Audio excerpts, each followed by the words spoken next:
తమ సమస్యలు పరిష్కరించాలంటూ anganwadi teachers and helpers కళ్లకు గంతలు కట్టుకుని మోకాలపై నిలబడి నిరసన చేపట్టారు. కాకినాడ జిల్లా ప్రతిపాడు మండలం తహసీల్దార్ కార్యాలయం ముందు అంగన్వాడీ టీచర్స్ అండ్ హెల్పర్స్ కి కనీస వేతనం అమలు చేయాలని, రిటైర్మెంట్ బెనిఫిట్స్ కల్పించాలని, సుప్రీంకోర్టు తీర్పు ప్రకారం గ్రాట్యుటీ అమలు చేయాలని, సీఎం జగన్మోహన్ రెడ్డి పాదయాత్రలో ఇచ్చిన హామీ అమలు చేయాలని తెలుపుతూ నినాదాలతో నిరసన తెలిపారు. దేశవ్యాప్తంగా anganwadi workers and helpers union రాష్ట్ర కమిటీ ఇచ్చిన నిరవధిక సమ్మెలో భాగంగా ప్రతిపాడు ప్రాజెక్టు పరిధిలో ఉన్న అంగన్వాడీ సెంటర్లు మూసివేసి ఈ సమ్మెలో పాల్గొన్నామని అన్నారు. ఈ సందర్భంగా ప్రతిపాడు ప్రాజెక్టు అధ్యక్షురాలు కాకర్లపల్లి సునీత, కార్యదర్శి అల్లాడి లక్ష్మి, ఉపాధ్యక్షురాలు తిబిరిశెట్టి నాగసత్యవతి, ట్రెజరర్ కానూరి హేమలత, సిఐటియు కార్యదర్శి రొంగలేశ్వరరావు పలు డిమాండ్లు వివరించారు. ప్రభుత్వం స్పందించకపోతే మేము ఎంతకైనా ముందుకు వెళ్తామని ఈ సందర్భంగా మీడియాతో తెలిపారు.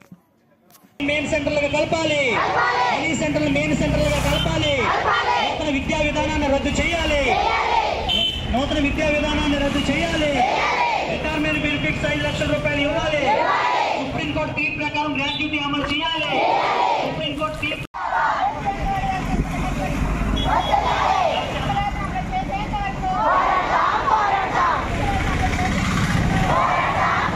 జగన్మోహన్ రెడ్డి హామీని అమలు చేసే వరకు, పాదయాత్రలు ఇచ్చిన హామీని అమలు చేసేంత వరకు. ప్రతిపాడు ప్రాజెక్ట్ అధ్యక్షురాలని మేము సిఐటి రాష్ట్ర పిలుపు మేరలో సమ్మె నిర్వహిస్తున్నాము. మేము 8వ తారీఖుని మొదలు పెట్టాలి, కానీ సీఎం సార్ చర్చలకు పిలుస్తామన్నారు. మా నాయకత్వాన్ని వర్షాల కారణంగా పిలవలేదన్నారు. దాన్ని మళ్ళీ మేము 12వ తారీఖు 11 పిలుస్తామని 11 పిలిచారు. కానీ మేము అడుగుతున్న కనీస వేతనం అడుగుతున్నాము, కనీస వేతనం అమలు చేయట్లేదు. అలాగే మాకు టీఏబీసీ 2015 నుంచి ఆర్బీసీ ఇవ్వట్లేదు. అలాగే సుప్రీంకోర్టు తీర్పు ఇచ్చిందండి మాకు గ్రాట్యుటీ ఇవ్వమని, అది కూడా అమలు చేయట్లేదు. జగన్మోహన్ రెడ్డి గారు పాదయాత్రలో మాకు హామీ ఇచ్చారు, నేనమ్మ సీఎం అయిన తర్వాత మీకు కనీసం హైదరాబాద్ తెలంగాణ కన్నా వేతనం ఎక్కువ ఇస్తానన్నారు. కానీ ఇప్పటివరకు అవి ఏమీ అమలు చేయట్లేదు. దానికోసమే మేము న్యాయమైన పోరాటం చేస్తున్నాము.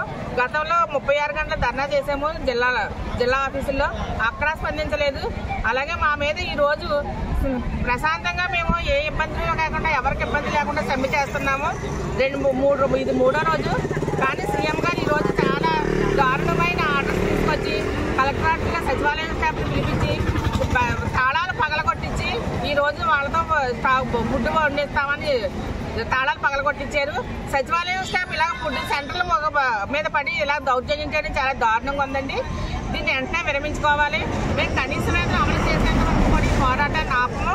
మాకు సీఎం గారు వెంటనే మా సమ్మెని ఉద్దేశించి ఆయన ఒక జీవో రిలీజ్ చేయాలి, మీకు కనీస వేతనం అమలు చేస్తున్నామని చేయాలి. అలాగే సుప్రీంకోర్టు తీర్పు ప్రకారం గ్రాట్యుటీ ఇవ్వాలి. మేము హామీ ఇచ్చే వరకు కూడా ఎట్టి పరిస్థితుల్లోనే సమ్మె విరమించుకోమండి. ఇది మేము న్యాయమైన పోరాటము. మేమేమీ ఎక్కువ కోరట్లేదు. పెరిగిన ధరలకు అనుగుణంగా మా కుటుంబాలకు మేము పోషించుకోవాలి కాబట్టి పెరిగిన ధరలకు అనుగుణంగా ఆయన ఇచ్చిన హామీని అమలు చేయమని అడుగుతున్నాము. మమ్మల్ని ఇలా ఆదుకోవాలని కూడా మళ్ళీ మేము తెలియజేస్తున్నాము.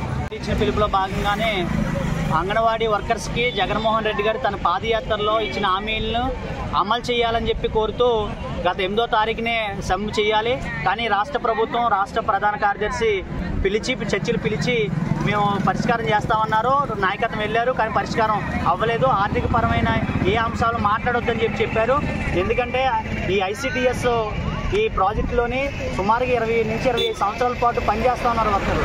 కోవిడ్ని ఎదుర్కొని గర్భిణీ స్త్రీలకు కానీ, బాలింతలకు కానీ, చిన్నారులకు కానీ పోషకాహారాన్ని అందించే దాంట్లో ముందు భాగాన్ని ఉన్నారు. అటువంటి వర్కర్స్కి ఈరోజు రాష్ట్ర ప్రభుత్వం ఇచ్చిన హామీలు అమలు చేయడం పక్కన పెడితే వాళ్ళకి ఇవ్వాల్సిన కనీస వేతనాలు అమలు చేయట్లా.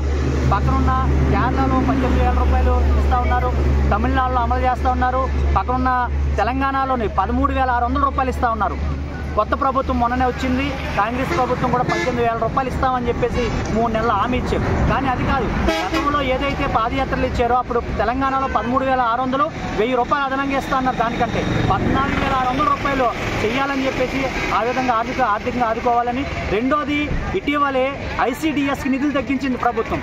ఆ నిధులు తగ్గించడం వల్ల లబ్ధిదారులకి పోషకాహారం లోపం అనేది కలుగుతుంది, పోషకాహారాన్ని అందించట్లేదు. కాబట్టి నాణ్యమైన ఆహారాన్ని అందించాలి. గర్భిణీ స్త్రీలకి, ఎవరైతే రక్తహీనతతో బాధపడుతున్నారో అందరికీ కూడా ఆహారాన్ని అందించాలి అంటే నిధులు పెంచాలి. ఆ విధంగా నాణ్యమైన ఆహారం అందించాలని ఈరోజు సమ్మెకి AP anganwadi workers and helpers union పిలిపించింది. ఆ పిలుపులో భాగంగానే ఈరోజు సమ్మెకి దిగారు. కానీ జగన్మోహన్ రెడ్డి గారు 2వ దఫా 11వ తారీఖు కూడా పిలిచారు. కానీ అప్పటికి కూడా విఫలమైన కానీ సక్సెస్ఫుల్గా అవ్వలేదు.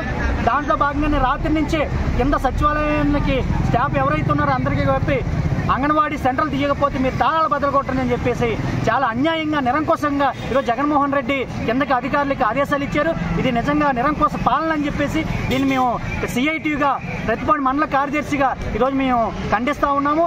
ఏదేమైనా కనీస వేతనాలు ఇచ్చే వరకు, వీళ్ళ గ్రాడ్యుటీ అమలు చేసే వరకు, నాణ్యమైన ఆహారాన్ని లబ్ధిదారులకు ఇచ్చే వరకు, మెయిన్ సెంటర్లుగా చేసే వరకు మేము ఈ పోరాటాన్ని చేయడానికి సిద్ధంగా ఉన్నారు.